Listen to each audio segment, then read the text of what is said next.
What's up? What's up? Welcome back to Cult Crimes and Spirits. I'm Nina. And I'm Andrea. And we're about to dive in to part 2 of the Ken and Barbie fucking killers. Paul and Karla. Let's go.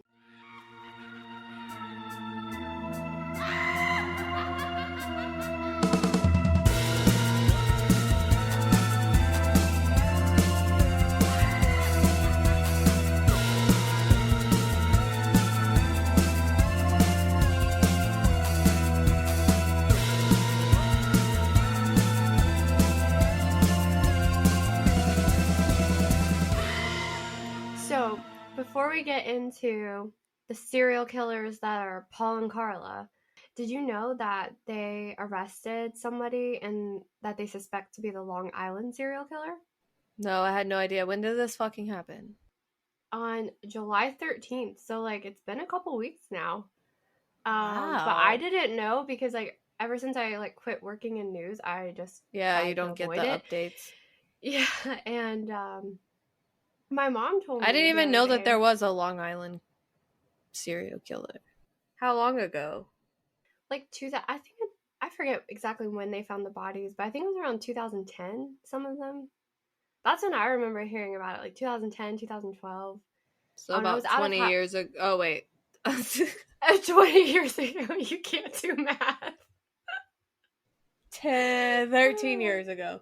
Yeah. I was out of high school when I heard of this, and I remember thinking, there's a serial killer. Because they have to be out there.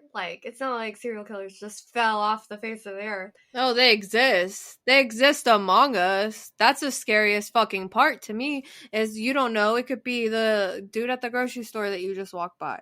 Yeah.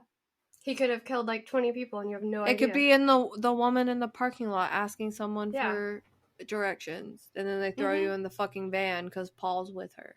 And that's the thing about Paul and Karla is no one would have suspected them because they looked picture perfect. They looked completely normal, kind of like Ted Exactly. Bundy. Everybody thought, oh, he's handsome. He couldn't be a serial killer. So Josh and I actually talked about this because someone, I forgot what we were watching, but they were like, yeah, Ted Bundy was actually probably the hottest one. I'd probably pick him out of all of them. And I was like, yeah, me too. And then Josh was like, he was 5'6", and I was like, oh, next. If you're not 6 foot or taller.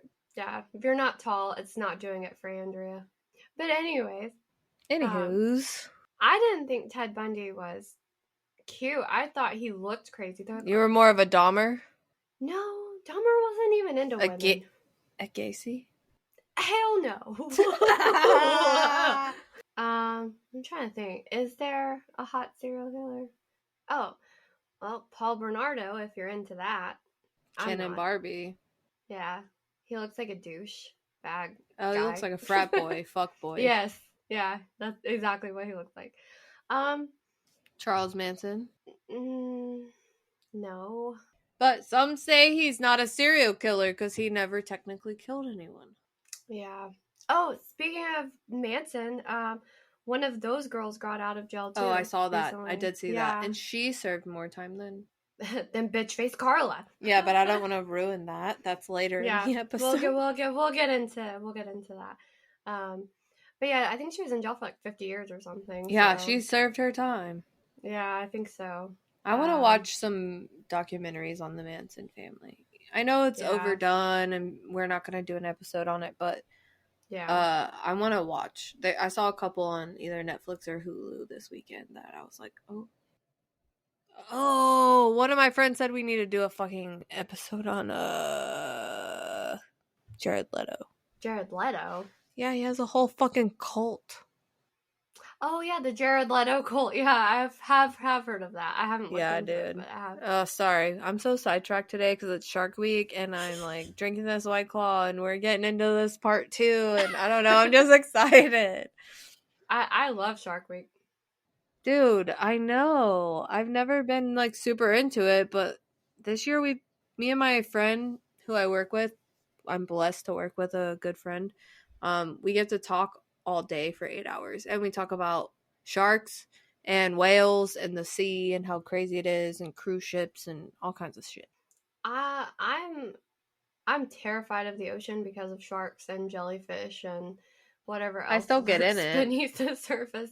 Yeah, I almost stepped on a crab last year because I was drinking, and I would just run into the ocean like, ah. And this lady's like, watch out, there's a crab. And I look, and it's like, oh my goodness. And then I did it again another day, and this person's like, watch out, there's a stingray. And I was like, Steve Irwin, get the fuck out. So I like went and sat back down on the shore for a while. Oh my goodness. So I was like, there's shit that lives in the ocean. Yeah. So when we left off last week's episode, Karla... Bitch face. Yes. You have to say it like I did. Bitch face Karla. Bitch face Karla was admitted to the hospital after being pretty severely beaten with a flashlight by her wonderful husband, Paul. And this is in January of 1993. I would have fucking walked away then, but... Well, she kind of did at that point. That was like the last straw. Yeah, this is kind of like when shit goes down. Like, honestly, if things didn't go down the way it did, I could have seen her, like, going back to him. But basically, when she gets hospitalized, her parents take her away. They're like, they take her away from the house. That's enough. That she shares with Paul. Yeah, and they're like, okay, that's enough. That's the final straw. You need to get away from him. And little did they know that in December of 1992... Shout out 1992. Yeah, I was waiting on it. I just paused. I said that this weekend. Something happened and it was like 1992. And I was like, that's the best year ever because I was fucking born. Yeah. Fuck 1991, but... No, that's cool too.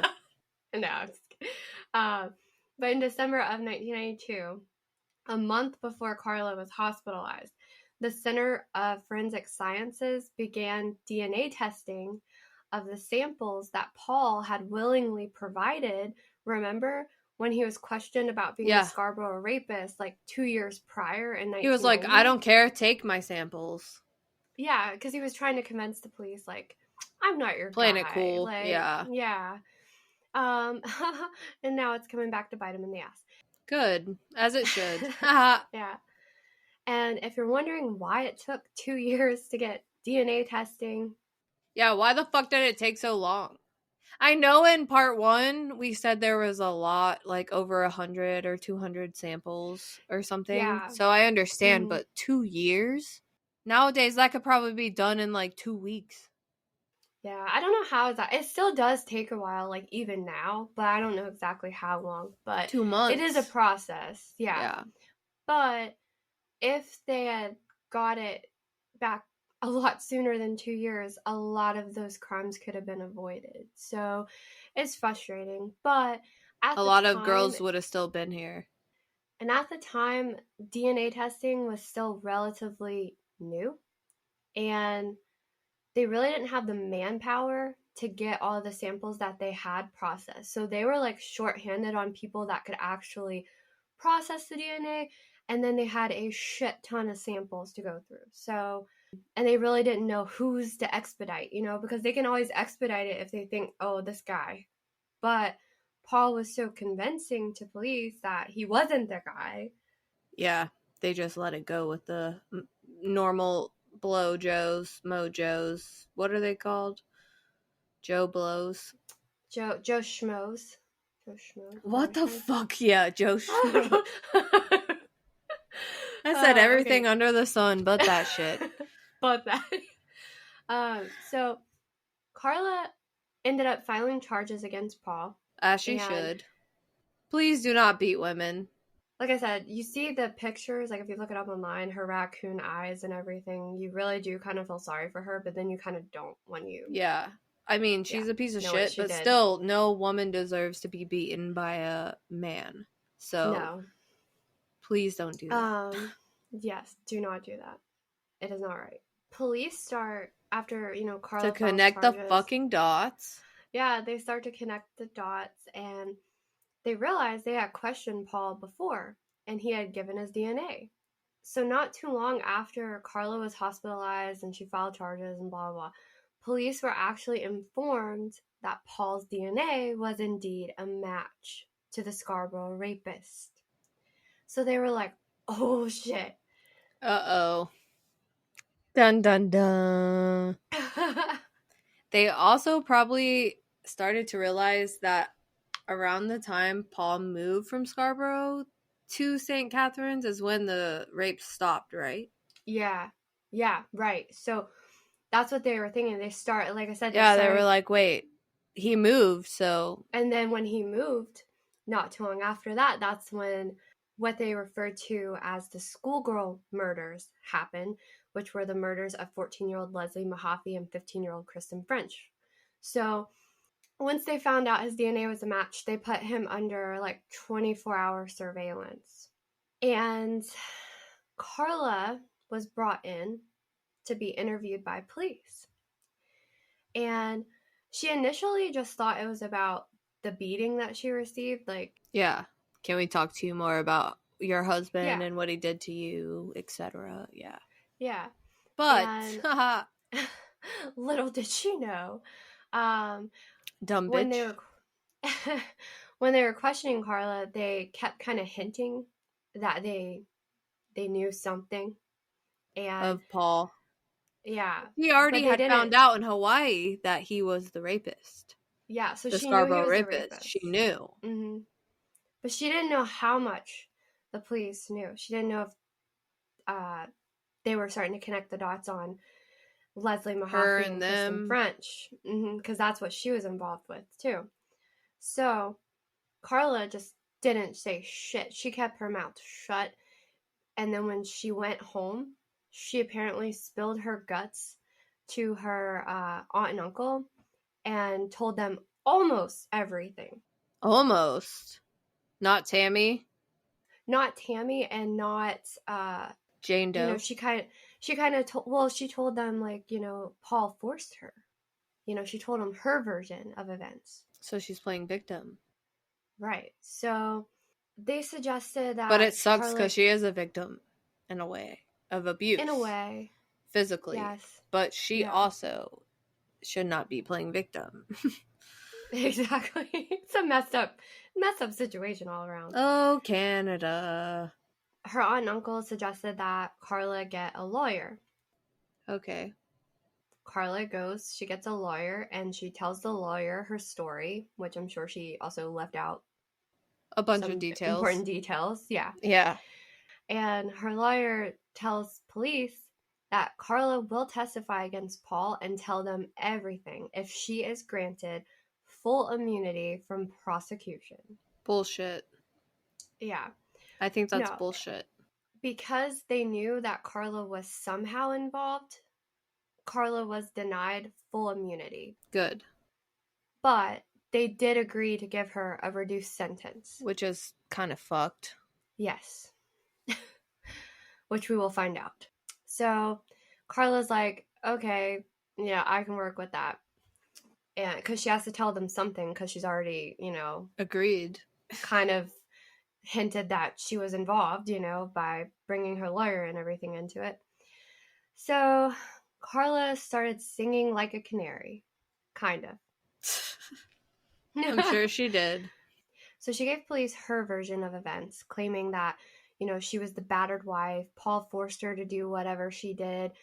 She told him that Paul would threaten to kill her if she ever told anybody. She also told them about the tapes. Uh-oh. So they videotaped what they did to Leslie Mahaffey, Kristen French, Jane Doe, Tammy, all of her them. own sister. Yeah. So she told them that these videotapes existed and that they didn't record the murders, but they did just record the sexual abuse. The sexual abuse and stuff. Yeah. Did she tell them where they were? I don't know if she told them like exactly. I think she told them like the last place she saw them, but her parents had took her out of the house, so Paul had time to move do stuff, whatever. Yeah. So basically, she told them a lot. She didn't tell them anything about her involvement or Paul's involvement in Tammy's death just yet. So This was in like February of '93. They're like questioning her. Who is the Crown? The Crown, the police. The Crown. Yeah, I love how they call it the Crown in Canada. So fancy. The crown. So, based on what Karla had told police and the fact that Paul had a positive DNA match for the Scarborough rapist, Paul was arrested and a search warrant was executed on the home he and Karla shared so that they could try to find those alleged tapes that Karla told them about.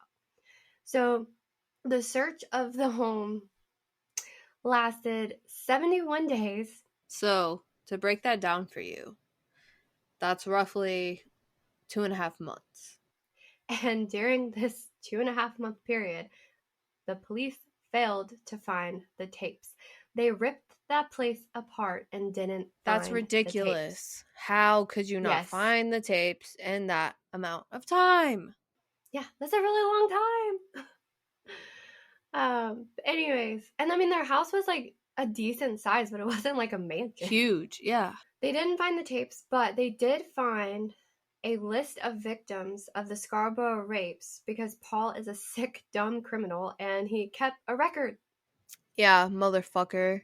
Yeah, so they did find that. So that was pretty incriminating for him. I'm glad. And the rape charges. Yeah. But, they're trying to find, they're more. trying to nail him they're on trying to get more. charges. Yeah.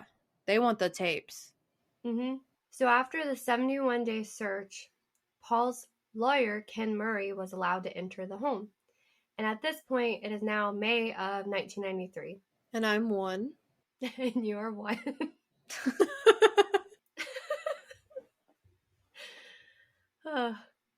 Paul drew a map and he gave it to Ken Murray. And Ken goes into the house and he goes into the upstairs bathroom and he takes off the light fixture and like reaches up into the ceiling and he's able to find the tapes that the police couldn't find in 71 days. I mean, he did have a map. He did have help. But still, yeah. If you have 2.5 months, I'd be looking in walls, ceilings. Mm-hmm. I would have just ripped the whole place, the whole house apart. Yeah, what's the point? Yeah. Mm-hmm. He's already accused of raping people. Just rip that shit up. Yeah, when I didn't find it in like normal hiding places, I would automatically I would go to in the walls or the ceiling or the floors. Or underneath the floorboards. Like that would be rip where it you up. Hide stuff. Just destroy it. You'll find tape somewhere. So Ken Murray didn't tell the police that he found the tapes, and in fact, he kept the fact that he had found the tapes quiet for over a year, which we will come back to. Really That's messed insane. Up. Yeah. It really is. So, in March of 1993, Karla was admitted for some sort of like psychiatric assessment, probably to see if she was like fit to stand trial or something, because she was going to have to testify against Paul. And while she seemed a little off her rocker. Yeah. They were like, is this bitch credible? Like, yeah. Is she okay? Can we trust her? Is she insane? Little did they know. No, you can't. While she was like going through this psychiatric assessment or whatever, Karla wrote a letter to her parents, which stated, Dear Mom, Dad, and Lori, this is the hardest letter I've ever had to write, and you'll probably all hate me once you've read it. I've kept this inside myself for so long, and I just can't lie to you anymore. Both Paul and I are responsible for Tammy's death. Paul was in love with her and wanted to have sex with her. He wanted me to help him.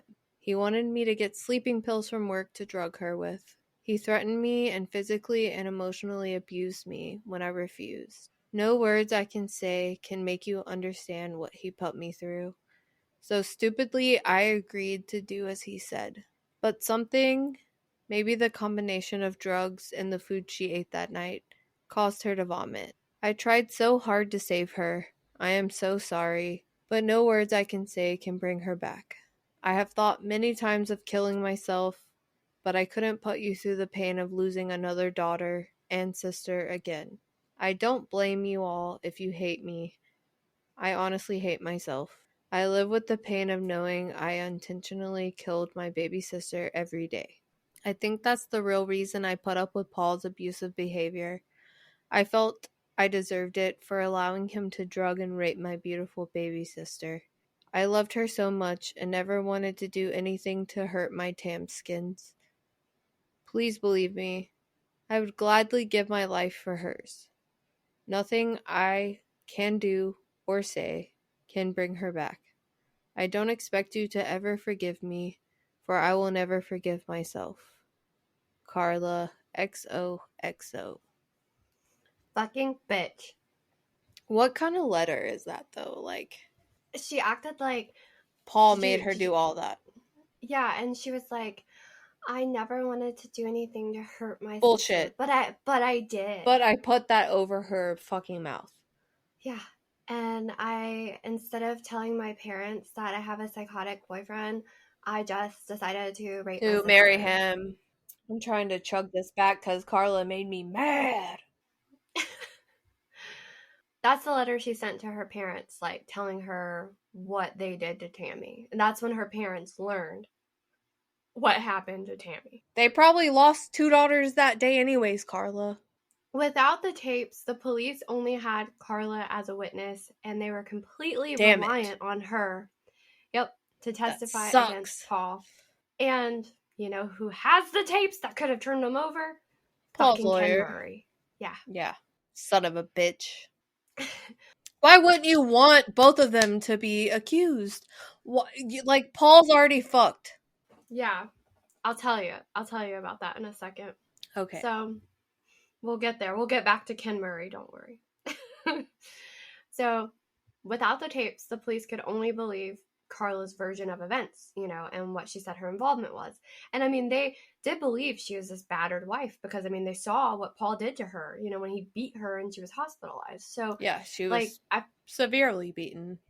Yeah, and she seemed like a credible person. But what else do you expect from a fucking serial rapist / killer? In July of 1993, Karla pleads guilty to 2 counts of manslaughter and receives 5 years for her involvement in the death of Leslie Mahaffey and 5 years for the death of Kristen French, with 2 additional years added on for Tammy's death. So 12 years total. Which is not enough. It's not even close to enough. No. So after police found out that Paul and Karla were involved in Tammy's death, because Karla has sent the letter admitting to her parents, they did to Tammy. Yeah. Tammy's body was exhumed on July 20th, 1993, so that another autopsy could be done to see if there were any similarities between Leslie and Kristen's death. You know what's crazy? The amount of episodes we have done where the body has either been approved to be exhumed or denied to be exhumed. But they've been tried to be exhumed. I remember our very first episode we talked about. Yeah, because I couldn't say it. Yeah, and you were like, what even is that? What does that now mean? I know. Yes. Thank God for this podcast. I learn something new every day. We're true crime and educational. Hell yeah. When they exhumed Tammy's body, they found a wedding invitation for Paul and Karla's wedding, a picture of Paul and Karla, and some notes that they had placed in Tammy's coffin. Oh, that kind of reminds me of when we placed stuff in Papa's coffin. Yeah, but we did it as like loving and sweet, and he was a good man. But yeah, that's fucked up on their part to do that. Yeah, and we didn't put our grandfather in the coffin. They put Tammy in the coffin, and then they had the nerve to put stuff in there like they were upset about it. Yeah, that's fucking sick. Yeah, I know. But it did remind me of like us putting stuff in there, and it made me sad. It made me think of Papa. I've thought of him so much recently. I was driving down the interstate and I saw a little old Toyota. And I was like, oh, that's Papa. And I started crying on my way to work. Oh. I get job notifications all the time, like through like LinkedIn and stuff.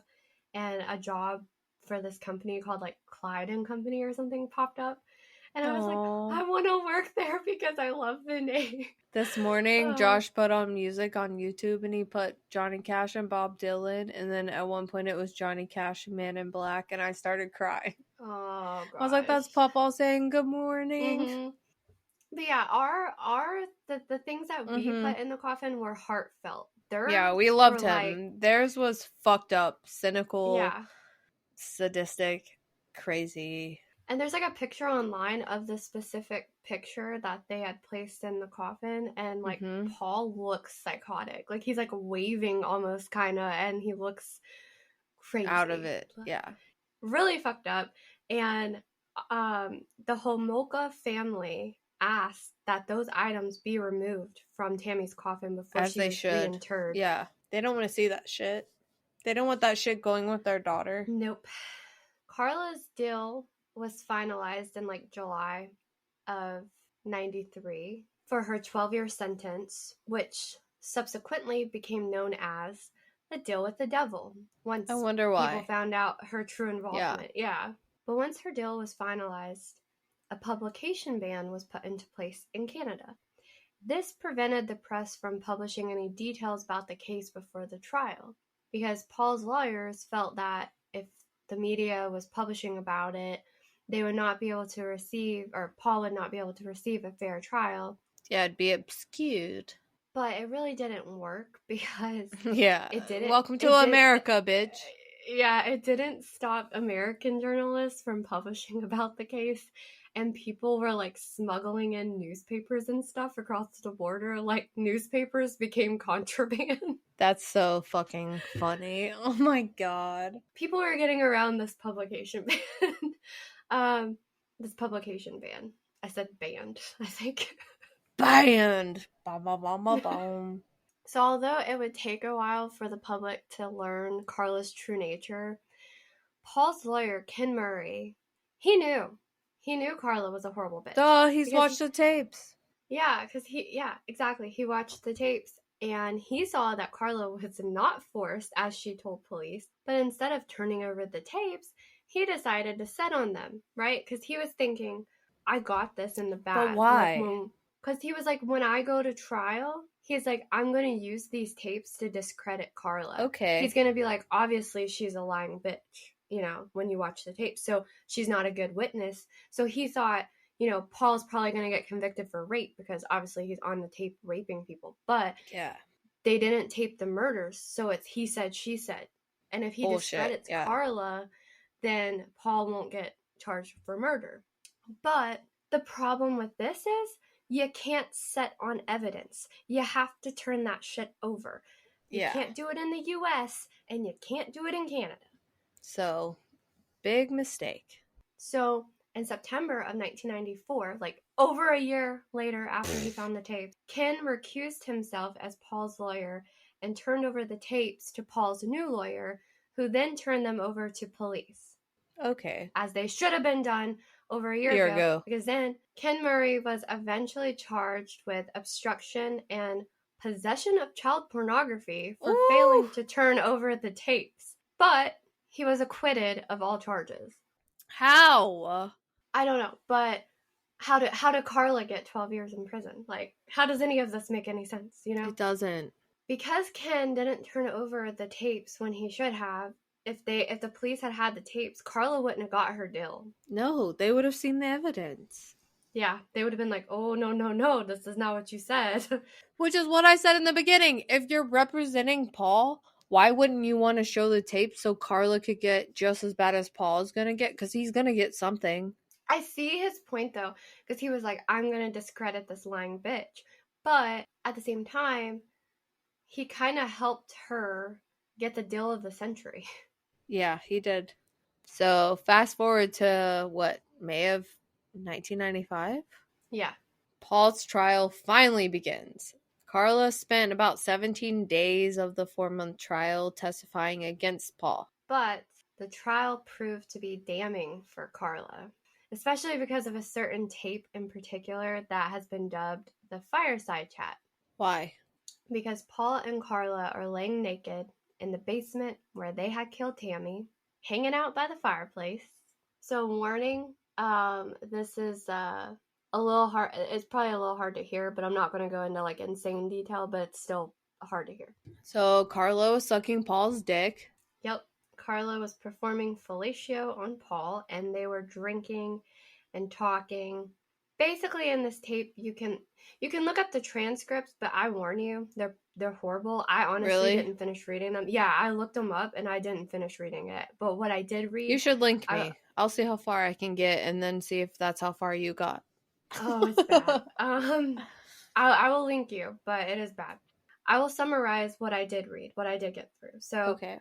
In this particular tape, Karla was calling Paul the king, and he also Ew. referred to himself as the king. Yeah. I think at one point he said it's hard being the king or something. I was like, yeah. Ugh. So you're no Elvis, motherfucker. yeah. So Karla tells Paul that she loved what he did to Tammy. She loved watching him rape Tammy. And she loved what Paul made her do to Tammy, which I'm not going to say what it was, but it's pretty bad.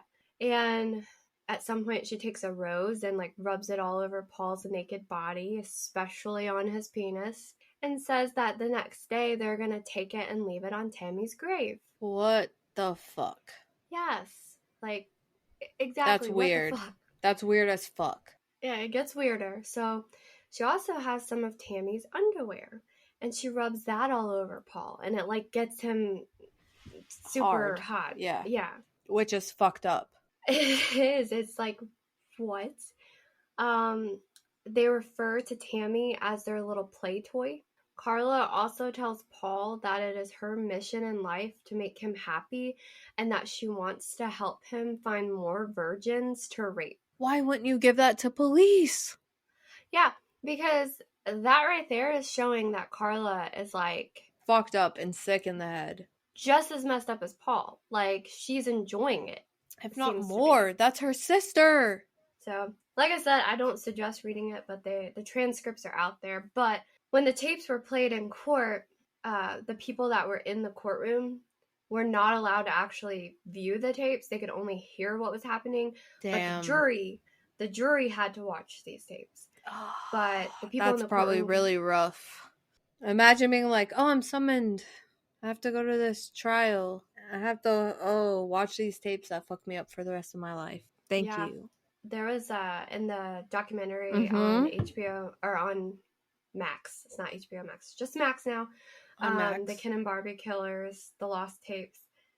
One of the jury members said that, she was excited about the trial because she was like, oh, I love true crime, and she was like a stay-at-home mom or whatever, and she was like, it was exciting, to be picked for jury duty, but then she quickly regretted it because she was like, nothing prepared you for those tapes, and like she had to watch the tapes, and she said awful. For months, like it affected her for months after the trial.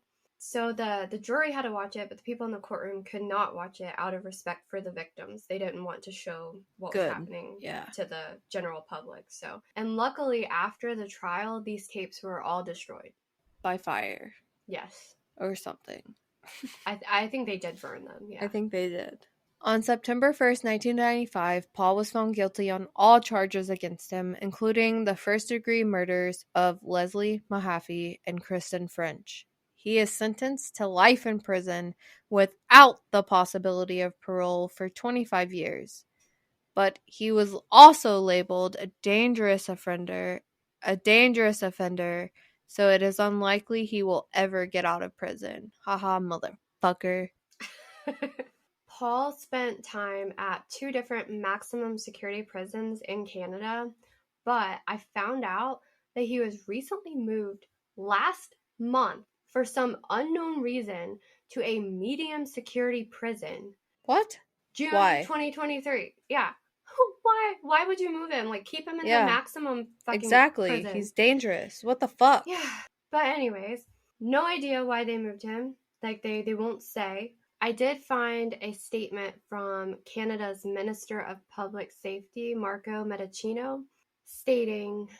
So he released a statement on June 2nd, 2023, and it stated, the Correctional Service of Canada's independent decision to transfer Paul Bernardo to a medium security institution is shocking and incomprehensible. Our thoughts are with the families of Kristen French and Leslie Mahaffey and all of those affected by these horrific crimes. We stand with them and all of Canadians who are rightfully appalled by this move. Having devoted my career as a federal prosecutor to protecting our communities, I have reiterated my firm expectation that CSC take a victim-centered and trauma-informed approach in these cases. I will be addressing the transfer decision process directly with CSC Commissioner Kelly. Canadians expect the most serious crimes to have the most serious consequences, that the victim's Bill of Rights be followed, and that the safety of our communities is placed above all. Needless to say, he was not happy. No, I wouldn't have been happy either. Yeah, so Paul is now incarcerated at the La Macasa institution in Quebec, which, as we said, is a medium security prison. So after the trial, obviously the public learned, Karla's true involvement in the case because the publication ban was lifted, and everyone was really outraged by her deal. They really wanted the Crown to cancel her deal or potentially charge her for Jane Doe's case, since the deal did not include any time for the Jane Doe case. I was about to say, what about Jane Doe? But no charges were ever filed in the Jane Doe case and for Karla, and the Crown said that it had to stand by its agreement. The fucking Crown. Yeah, or no other deals in the future would have any meaning, you know? Yeah. It's total bullshit, because that was like completely separate charges that they could have got her on. Like that. They basically said they wanted to keep it that way so they could have people snitch on people in the future. That's pretty much. And know that they were going to have a secure deal. Mm-hmm. But I think like they could have gave her the 12 years, but then charged her on additional charges. And it's like because she wasn't upfront about it. It's not like she was upfront. Like that would just, in my opinion, encourage criminals. Like if you're going to make a deal, be upfront about it. Or you'll get more shit added to your time. Exactly. If you lie, yeah. But yeah, they need to put something like a clause or something in the contract or in the deal that, you know, if we find out that this isn't true, then your deal is null and void. Exactly. If they could just put that in there, then that would solve the whole problem. Because then when they found out that Karla was lying, they could have charged her with murder. But anyways, after the trial, Karla was put in a medium security prison called the Joliet Institution. Kind of like the low security prison Martha Stewart was in, you know? Yeah. That bullshit. like a chill place. Yeah. More than where it's not that hard. Yeah. They live chill. Yeah. And apparently pictures surfaced of Karla like living a pretty decent life behind bars. And the people of Canada were pissed, rightfully so. As they should be, yeah. Yes. While this bitch was at the Joliet prison, she began a relationship with a woman named Linda, who identified as a man. Okay. And at some point, Linda was released and apparently reoffended so that they could like get put back in prison with Karla. No way. Because they were like really in love with Karla. That's crazy. Yeah. So because people were outraged over her prison accommodations being a little too cushy, Karla was eventually moved to a maximum security prison. And this prison was like conjoined with a man's prison. And Karla somehow found a way, because she's fucking Karla Homolka, she found a way to have a relationship with a convicted murderer named Jean-Paul Gerbert, or something like that. They would meet. That's fucking crazy. Right? So they would like meet up at this fence that I guess like separated the men's and women's prisons. And they would strip for each other. And and she would like give him her underwear. Aww. And they would touch each other, you know, like inappropriately. So fuck Paul. She's all about Jean Paul now. And I just kept thinking, like, who the fuck is the supervisor here? Like, who is like watching them? Like, this has to be like out in the open. It's, you know? Duh. So I think that they should have had a fence that like fucking shocked them. Like, that would have been funny. Yeah, like what we had to deal with. Yeah. Growing up. We have to get some context now. It's like we're talking about a prison we're on fence. A farm. No. We're on a farm, and there's an electric fence to keep cows out of the garden, and we were like, oh, what's this? Yep.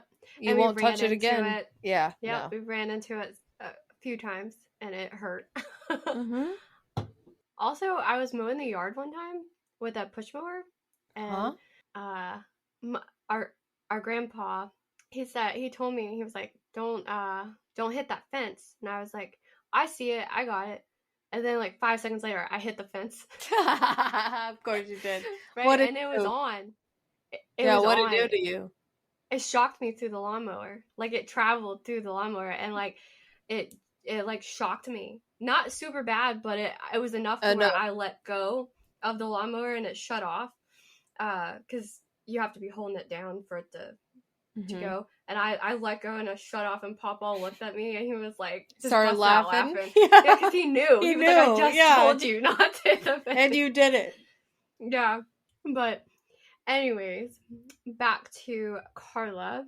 Stupid bitch. So yeah, she was having this relationship through the fence, and while she was having this relationship with like Jean Paul or whatever, she was supposedly still talking to Linda. I guess sending letters, or I don't know how they communicated. To top it all off, while Karla was in prison, she also received her bachelor's degree in psychology. Go figure. Like, she's the last person I would want working in that field. Me too. Ew. And I think she like decided to major in psychology so she could like just learn how to manipulate people better when she got out of prison. Yeah. So on July 4th, 2005, after serving her full 12-year sentence, Karla, who was 35 at the time, was released from prison. And I think it's crazy that she was released on Independence Day. I mean, it's not Independence Day in Canada, but still, like, yeah, that's kind of fucked up. And she was only 35, so she has the rest of her life. Yeah, she has the rest of her life, unlike Leslie Mahaffey, Kristen French, and Tammy Homolka. But after her release, The Guardian reported that Karla was taken straight to an arranged interview with a French language radio station. And she said she looked forward to tasting an iced cappuccino and spoke of the support of her parents and remaining sister who stood by her despite Tammy's death. Bullshit. I don't know if that's true. Like, I don't know if her family talks to her or she was just saying that, because I wouldn't want to talk to her. She's crazy. No. Maybe I doubt they forgiven her. I don't know. I don't know how you forgive that, but okay. She also said, "What I did was terrible." Oh, no shit. Yeah. She said, "I was in a situation where I couldn't see clearly and where I couldn't get help. I was completely bowled over by Paul. I regret it enormously because now I know I had the power to stop it." Oh my god, like, shut the fuck up. You dumb bitch. You could have screamed. Shut the fuck up. The first time. Yeah, your parents were literally upstairs. You could have like yelled for them at any point in time. They would have helped you. Paul out. Yeah. The fuck's wrong with you? You fucking crazy bitch. But it gets worse. Just when How does it get worse? How? It gets worse. She eventually married the brother of her former lawyer. What a hoe. Yeah. Also, like, what was he thinking? Like, he knows the whole thing, and he still married her ass. She had 3 children. She is a mother. She should not be allowed to be around kids, let alone have them. Exactly. Despite everything that she has done, she also has still not had to register to be on the sex offender list. Why? Why? I don't know. Yeah, why? I guess because technically she was only convicted of manslaughter, not like sexual abuse or whatever. But still, like, Karla at some point left Canada for a few years and lived for a while on an island in the Caribbean. I can't say the name of the island, so I'm just not even going to try to pronounce it. But I don't blame you. But eventually, she moved back to Canada and now resides in Quebec, from what I could find. Mm-hmm. Yeah, did you see that too? Yeah, I did. Okay, so Quebec. She speaks mainly French.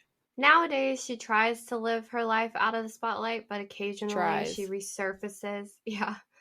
And when she does resurface, people find out her location, and she gets harassed a lot, as she should.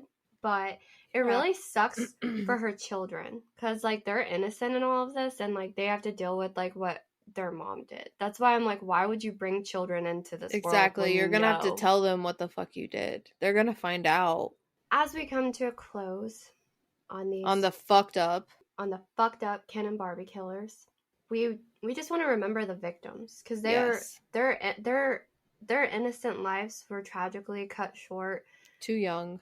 Our hearts go out to the victims' families, all of those affected by these crazy motherfuckers. And if this case left you feeling disturbed or uneasy, don't worry. It did that to us too. It was a rough one. It was a hard one. Probably the hardest one we've done. So, we did the damn thing. I, for one, I'm so glad to be done with this fucking Ken and Barbie Killers for now. Because, you know, Karla's still out there. So, yeah, she's still lurking in the shadows. Free. We hate you, Karla. Yeah, we need to put that on a t-shirt. You can print it. We hate you, Karla, or stupid bitch. Well, on the front it can say we hate you, Karla, and on the back it can say stupid bitch. But thanks for listening. We love you guys so much. Yeah, we do. Until next time, stay spooky.